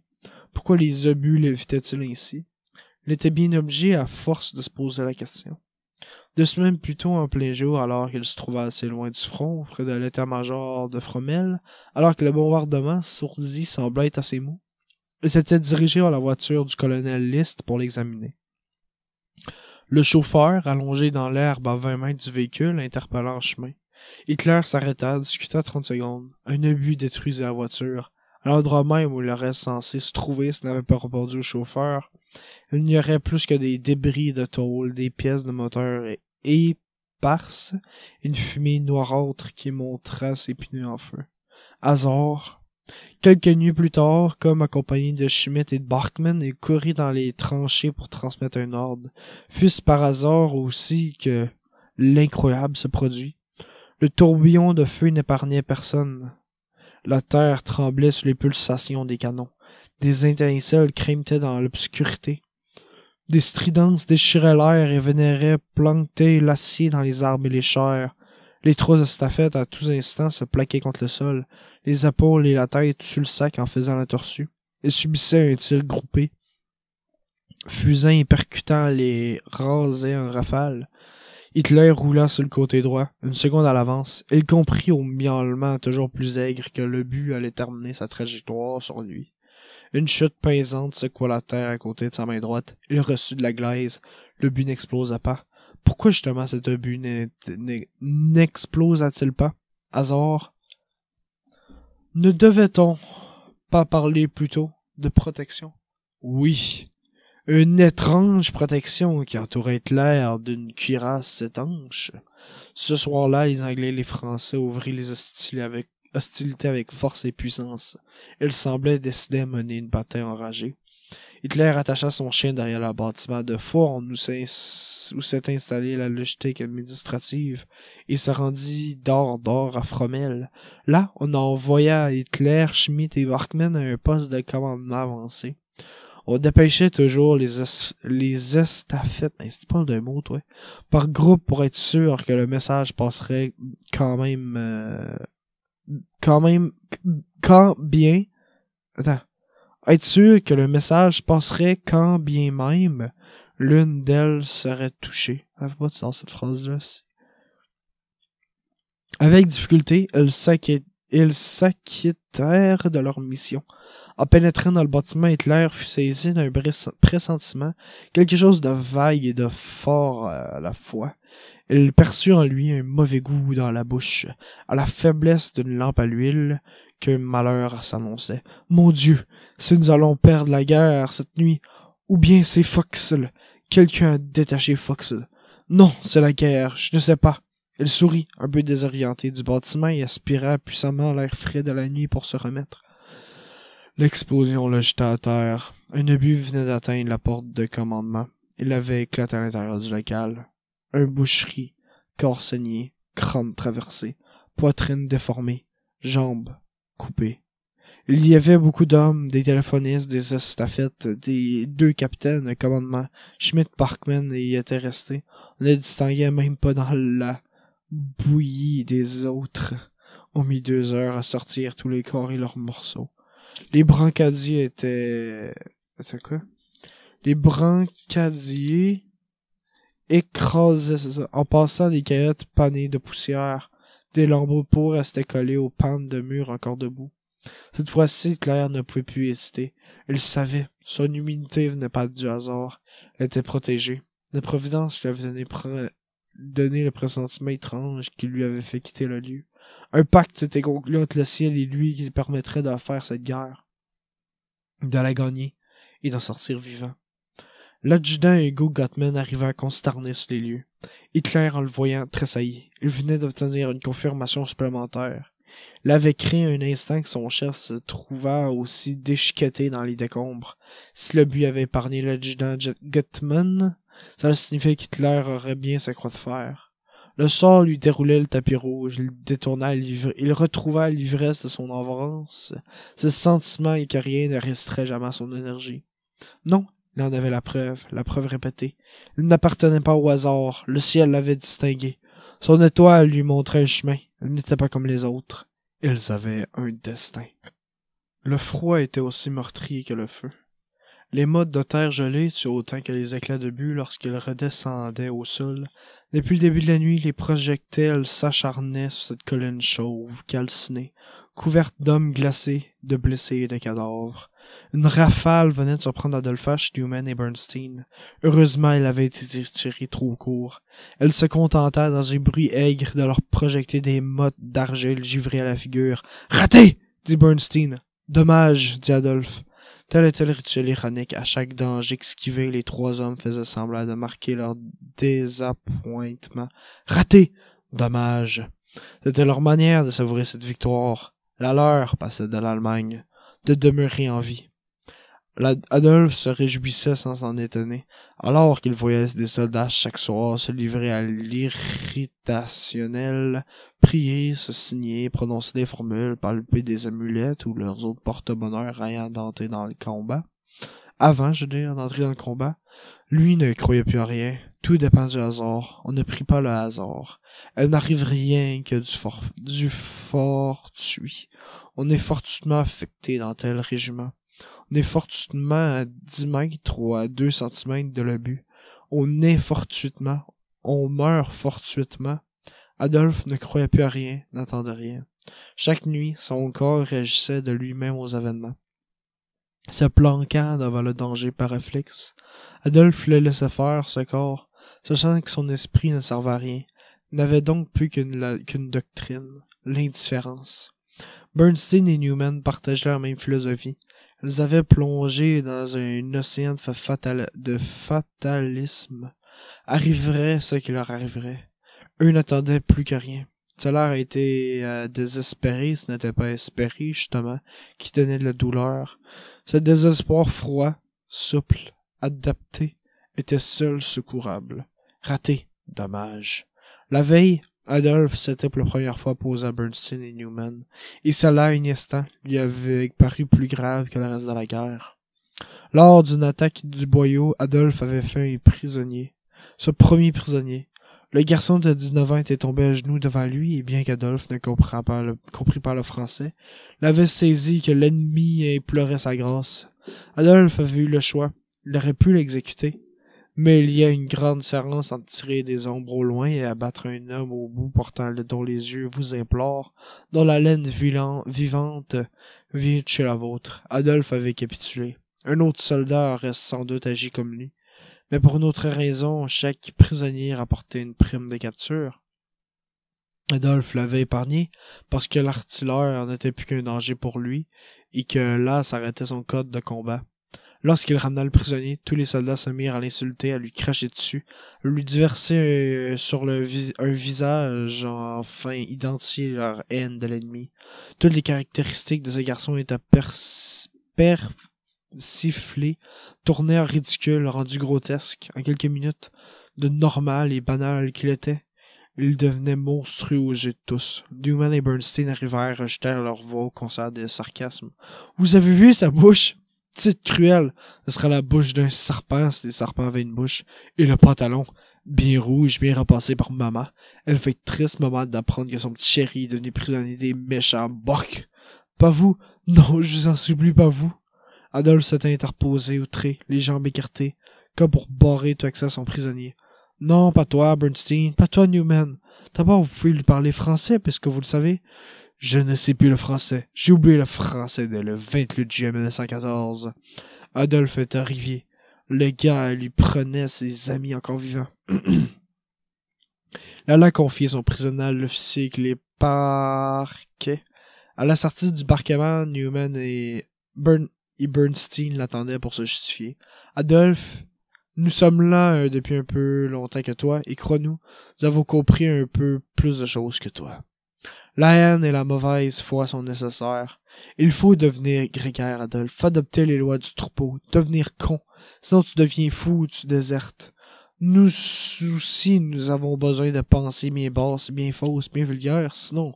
Désolé, répondit Adolphe, je ne veux pas accepter que la guerre vous change à ce point. Bernstein et Newman baissèrent la tête, piteux de leur silence embarrassé témoigne qu'ils donnaient raison à Adolphe, mais de là à l'avouer. Cette nuit, les trois amis reprenaient le combat avec entre eux ce petit déchirement qui les rendait moins soudés. Une poutre vient de céder entre eux et entre eux aux pressions répétées des obus. Le tir se concentre sur eux. Il faut évacuer le boyau. Ils sautent dans une galerie adjacente, bloquée aussi. Ils sortent des tranchées et courent. Une explosion, un flambement, un sifflement. Adolphe, en une fraction de seconde, entrevoit un éclat qui plane vers lui. Il éprouve une douleur intense dans l'estomac. Il n'ose pas y croire. Il sentit un choc d'une telle brutalité qu'elle pense les couper en deux. Il continue à courir. Il y arrive. Il n'ose pas se servir de ses mains pour toucher son estomac. Il a trop peur. Il court encore. Il a le courage de porter ses mains sur lui. La veste rêche et trempée. Il sent du sang couler entre ses doigts. Il doit admettre qu'il est blessé. À cet instant, une balle l'atteint dans les côtes. Curieusement, il a le temps de voir avec précision une touffe de drap vert s'envoler. Une éclair l'éblouit et le prive de la vue. Il chancelle, il tombe. Il est mort. Adolphe est mort. Page 200. J'imagine que là, on va être à Hitler pour le reste du livre. C'est plate. Adolphe, je trouve que c'est le meilleur personnage. En tout cas... Oh boy, c'est une chanson. Douce nuit, sainte nuit, tout est calme, l'enfant rit, les chats montaient avec... Non, ça c'est plus la chanson, ça. Les chats montent avec ferveur sur les étoiles tremblantes d'émotion. Les voix des hommes s'étonnaient elles-mêmes d'être mélodieuses. Elles échappaient aux cris. Cris des ordres, cris de peur, cris de douleur. Il faisait taire tous les bruits métalliques, fusillades, camonades, mitraillages. Ils avaient subitement vaincu la guerre et, fragiles, mal assurés, elles n'arrivaient pas à croire que, devenant musique, elles avaient cette autorité. Elles déployaient leur harmonie entre les deux camps. Plusieurs langues apportaient leurs paroles, mais par le miracle pacificateur de la musique et du nombre, les Holy Night, Still Night et Douce Nuit se fondaient en une seule phrase, harmonique, palpitante, déchirante, qui célébrait Noël. Le ciel était froid, la terre gelée, mais les hommes réchauffaient à lymphe. Une ferveur toute différente, presque féminine, s'exaltait dans les poitrines viriles, le chant s'arrondissait, les timbres s'enviraient de leur sensualité, le souffle se nourrissait de lui-même en tenue longue, aérienne, flottante, et derrière ces sons graves, sous le cœur des soldats poilus et crottés, on entendait soudain un cœur d'enfant. Hitler était furieux, retiré dans sa cagna, il se bouchait les oreilles. De tout son être, il désapprouvait cette trêve de Noël spontanée entre les troupes allemandes, britanniques et françaises qui s'étaient retrouvées dans le No Man's Land entre les tranchées, pour se serrer la main et entonner les cantiques. Entonner des cantiques. C'est quoi ce mot-là? En tout cas, ses pieds tapaient le sol d'orage. Il ne sera pas question de choses pareilles en pleine guerre. Fox, le cul segmentaire, regardait Hitler sans bien comprendre en se grattant l'oreille. Embarquez-le! Adolphe H? Oh my god, il est pas mort, qui aurait su? Revint à lui juste au moment où les bracadiers soulevaient la bâche dans laquelle il saignait. Il eut le temps d'apercevoir Newman et Bernstein qui couraient à côté de la civière, tenaces sans doute accompagner leur ami jusqu'à l'ambulance. Il voulut leur parler, leur faire signe qu'il était toujours vivant, mais aucun son ne sortit de sa bouche. Aucun de ses membres ne répondit. Adolphe ne comprenait pas. Intérieurement, il criait et leur crochait le bras. Cependant, rien du tout ne s'avait l'air de se produire. Ah, regarde! Il a ouvert les yeux. Bernstein et Newman, dans l'ambulance, se penchèrent avec émotion au-dessus d'Adolphe. On voyait leurs larmes vaciller au bord de leurs paupières. Est-ce que c'est si grave? Ils ont l'air bouleversés. Est-ce que je meurs et je m'en rends pas compte? C'est curieux. Adolphe n'avait pas mal, il se sentait paisible. Depuis plusieurs mois même, il n'avait pas éprouvé une telle quiétude. M'ont-ils piqué? Drogué? Tout va bien passer, Adolphe. Tu vas être soigné. On va se retrouver bientôt, ne t'inquiète pas. Tu es beau dans les semaines qui viennent. Serre-toi les dents et tout ira bien. On viendra te voir en permission. Tu entends? On viendra, on se retrouvera tous les trois. Tu entends? On t'aime, Adolphe. On t'aime. Il nous a entendus, tu crois? Adolphe n'arrivait pas à répondre, mais il les souriait de toutes ses forces. Percevait-il au moins un sourire, ou demeurait-il livide, creusé, sans expression, ainsi qu'il l'avait fait à tant de blessés. Avait-il cette raideur grise des gisants lui aussi? Pourtant, il lui semblait qu'il était plus précieux que jamais. Son sens percevait avec acuité son poids dans la toile, l'odeur du chloroforme. Les traits contractés de ses deux amis au-dessus de lui. « Descendez, la voiture part !» cria l'ambulancier. Bernstein et Newman disparurent de sa vue. Alors Adolphe se rendit compte qu'il n'était pas dans son état normal. Il venait de passer un autre monde, un monde où la guerre n'existait plus, où il ne s'inquiéterait plus, où ses muscles ne s'étaient pas tétanisés par l'angoisse, un monde doux, confortable, duveteux, où le temps semblait faire la sieste éternelle. Il était encore vivant, il quitte les boyaux de la mort, tous les autres sentiments de douleur ou tristesse, ou quitter ses amis, étaient écrasés par un immense soulagement. La vieille camionnette crachotait et tanguait sur les routes défoncées par le gel et les bombardements. Avec les chaos, la douleur revint. Sa chair se mit à se déchirer dans tout son corps. Le froid faisait grelotter. Où était-ce la fièvre? Rendu à la réalité par la souffrance, Adolphe découvrit qu'il y a 3 ou 4 brancards superposés de chaque côté, surveillés par 2 infirmiers assis. Le chauffeur commença par jurer à chaque pas défoncé de la route au butin épineux, comme il insultait le chemin à cause du mal qu'il infligeait à ses voyageurs. Puis, quand la chaussée fut plus lisse, il se mit à fredonner d'un air viennois. La douleur s'estompait et ressurgissait. Adolphe devenait une vague. Parfois, les soubresauts le berçaient, parfois il le roulait cruellement sur une blessure. Il flottait. Travers une fente dans la bâche, il apercevait une étoile, une seule, qui scintillait dans le ciel sombre et froid. Il eut l'impression que cette étoile n'était que là pour lui. Elle était son espoir, droite et blanche, impassible. Le chauffeur traversait la nuit en chantant du tête. L'émotion submergeait Adolphe. Il pleurait doucement. C'était l'effet de la valse viennoise. Elle était si gaie qu'elle pinçait le cœur d'une tristesse infinie. Là, on est à Hitler. Hugo Gottman avait désormais peur de lui. Hitler se tenait au fond de la pièce, raide, écarlate, imbu de son bon droit et refusant de se taire. « C'est un déserteur. Je vous assure que Schrodorf est un déserteur. » L'adjudant laissa l'estafette. Hitler vitupérait car il devenait encore plus violent si on le forçait à se taire. Comme toujours, lorsqu'il était ennuyé, le sous-officier vérifiait le doigt le bon lissé de sa moustache. Rien ne le rassurait plus que se toucher ou d'apercevoir bien fringant dans un miroir. La guerre traînait en longueur. Depuis plusieurs mois, les ennemis se disputaient la même bande de terrain, avançant de 20 mètres, reculant de 100. De part et d'autre, les hommes se usaient. À force d'être agrippés sans cesse aux mêmes positions, ils avaient le sentiment d'être pris au piège dans une cage où ils ne sortiraient jamais, à moins de mourir. Le commandement avait confirmé ce mauvais prestige en faisant l'erreur de ramener les blessés une fois soignés, sur les mêmes chats où la mort les avait, à la première fois, épargnés. Ils avaient donc l'impression qu'on les renversait là pour que la mort, cette fois, réussît son travail. Du coup, la mutinerie grondait. Du même coup, même de bons soldats tentaient de déserter. Hugo Gottman les comprenait, bien qu'il dût les condamner. N'avait-il pas rêvé d'échapper à tout cela? Peu de fuyards avaient disparu discrètement. Beaucoup s'étaient fait arrêter et fusillés. Quelques-uns venaient trouver une voie d'évasion plus subtile. La blessure qu'ils auto-infligeaient et qu'ils nécessitaient qu'on les évacue à l'arrière. L'agent de liaison Hitler avait une telle faim de combattre pour son pays qu'il aurait dû être le dernier à soupçonner des soldats. Malheureusement, on l'avait relevé un jour la tricherie depuis, furibond, le remettant en question l'authenticité de toute blessure. Chaque matin, il arrivait avec les ambulanciers et menait l'enquête. Il avait d'ailleurs trouvé un moyen redoutable de distinguer la mutilation infligée par soi-même à coup portrait.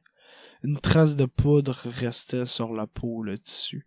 Ces critères s'étaient imposés pendant plusieurs semaines, malgré les dénis de certains, envoyant quelques hommes en prison pour des années. Cependant, des soldats irréprochables, des braves, étaient venus protester auprès de l'état-major. Dans un corps à corps avec l'ennemi, le bout portant survenait aussi. On le pouvait faire des traces de poudre d'un critère de simulation. L'état-major craignait cette fois qu'une mutinerie d'importance de cette guerre qui s'éternisait avait reculé en abandonné ses investigations. Hitler en devint enragé. Il aimait sa solution. Il aimait les solutions simples et il ne supportait pas qu'on les appliquât plus. Du coup, il soupçonnait désormais que le monde des blessures antipatriotiques, il questionnait les corps agonisants, il se penchait avec antisectisme sur les os apparents au milieu de chair embouillie. Il devenait l'inquisiteur au milieu du personnel soignant. Les médecins, outrés, avaient demandé à son adjudant de tenir à l'écart. Hugo Gottman venait s'acquitter de cette mission. Si on laisse installer un tel relâchement, on va finir par démoraliser l'armée allemande, protestait Hitler. Est-ce ta fait, Hitler? Ne marquez pas les gens par la terreur. Me rapprochez-vous, votre mot enthousiasme. Je ne rapproche rien, vous êtes un caporal, dont l'Allemagne est fière, votre croix de fer en est la preuve. Si tout le monde avait la foi en votre patrie, nous ne suspecterions personne. Cela dit, il vous donne un ordre. L'interdiction d'aller le matin vous pencher au-dessus des blessés. Vous devez laisser les équipes médicales faire Je sais pas pourquoi je fais ça. Leur travail, compris? Sinon je vous mets au trou.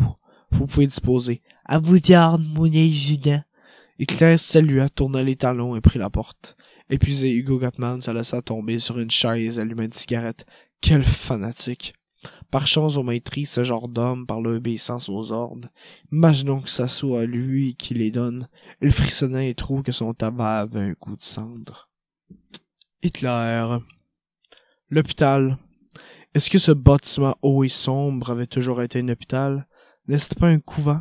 Ou une école religieuse? En tout cas, les sœurs Colombes Blanches et Prestry volaient toujours en salle, dans un bruissement de cornettes, secourables aux plaintes sans fin qui retinçaient nuit et jour, impuissantes souvent, autoritaires quand il le fallait, disponibles toujours. L'hôpital. Adolphe H venait de comprendre quelque chose. Il était dans les coulisses de la guerre. Il voyait la réalité du décor, cachaient les faux murs, de quoi donnaient les fausses fenêtres. Oui, c'était bien ici. L'hôpital était la réalité de la guerre. Toutes ces bâtisses réquisitionnées et transformées en centres de soins, toutes ces sœurs arrachées à la contemplation pour devenir infirmières, révélaient que la guerre était la plus grande artiste de ce temps. Première cause de mortalité, elle inventait des raffinements pour ceux qui ne tuaient pas. Elle sculptait comme un génie baroque qui enlevait une jambe à celui-ci, deux à celle-là, un bras, un coude, variant la taille des moignons, déchirant les visages ennemis de la symétrie, rendant une peau rouge, violacée, brûlée, en polissant une autre par l'hémorragie interne, en verdissant une troisième par la gangrène, ayant horreur du lys, préférant l'écorcher, le recousu, les croûtes, les cicatrices, les plaies brûlantes qui ne referment pas. Grande faiseuse d'exquises, de brouillons, capable de jeter en une seconde dans le trépas un travail pourtant bien avancé, fantastique, insoucieuse, injuste, insatiable, sans limite d'imagination ou d'énergie. Adolphe H était tombé amoureux de sœur Lucie. Son regard s'accrochait à elle, comme le tournesol poursuit le soleil. Dans la grande salle, sœur Lucie, lumineuse, s'affirmait de lit en lit. Elle aimait sœur Lucie parce qu'elle était une erreur. Dans ce charnier bouillonnant de cris de souffrance où la mort sournoise venait continuer son œuvre destructrice, sœur Lucie restait joyeuse. Une erreur, la joie, un ange aux enfers. Une erreur, la joie. Lorsqu'elle se penchait sur lui en souriant, il avait l'impression qu'elle brillait. C'était incroyable. De la lumière ajoutée à la lumière, et sa peau, tendue par le sourire, n'était plus de la peau, mais de l'éclat. Adolphe était persuadé que tout contact avec sœur Lucie lui faisait plus de bien qu'une quelle piqûre. Il était décontacté par une femme de 20 ans qui ne cherchait pas à plaire, mais à qui chacun semblait plaire. Il en perdait les repères d'homme avec plaisir au point, lorsqu'il remarquait qu'un duvet ombrait à peine sa lèvre supérieure, lui honte de son observation comme s'il avait proféré un juron. Il avait été opéré, on lui avait retiré une balle et un éclat de but, on craignait des infections internes, voire des hémorragies, il n'était pas sauvé, loin de là. À cause des crises de fièvre, il suivait en pointille activité de l'ancien réfectoire transformant en dortoir. Il avait malgré tout assez de lucidité pour comprendre deux rites effrayants, la lettre et la chambre du fond. Lorsqu'un blessé est entré de cet aide, il est tort. Sœur Lucie s'approcha de lui, lui disait allègrement: Ne croyez-vous pas que ça sert bien d'écrire un petit mot à votre mère? En général, le blessé ne comprenait pas qu'il dictait ses dernières paroles. Une lettre qu'il sera ensuite tachée de larmes, une lettre qui sera dépliée 100 fois, cette lettre que sa mère porterait aux années comme sur elle, comme un objet précieux pour garder contre ce corps quelque chose de son fils défunt. Avec l'émotion de penser au sien, avec l'aide de Sœur Lucie qui lui soufflait avec grâce les mots manquants, le mourant s'épuisa à cette tâche. Quelques heures plus tard, selon un rythme immuable, des infirmières faisaient rouler son lit hors de la pièce et, d'après les légendes qui couraient, l'isolement dans une chambre au fond du couloir qui avait surnommé le mouroir, parce qu'on l'entendit pas des cris agonisants. Dirait-il un jour à Sœur Lucie qu'il l'aimait comme on aime lorsqu'on est enfant. Sa présence lui faisait du bien, il captait quelque chose du bonheur qu'il irradait. Comment réagit-elle s'il lui disait « Je vous aime » Elle trouverait sans doute sa très naturelle et répondrait, sans broncher, « Je vous aime aussi. » Pourquoi ne vivrait-on pas toujours ce niveau-là d'humanité? Pourquoi fait-il descendre si bas pour rebondir à cette hauteur? Justement, la sœur Lucie arriva vers lui. Elle alla lui parler, mais avant qu'il ouvrit même la bouche, elle demanda d'une voix claire: « Vous ne voudrez pas écrire une petite lettre à votre mère? » « Ok, il est 11 heures, je suis fatigué. Bye, page 208. »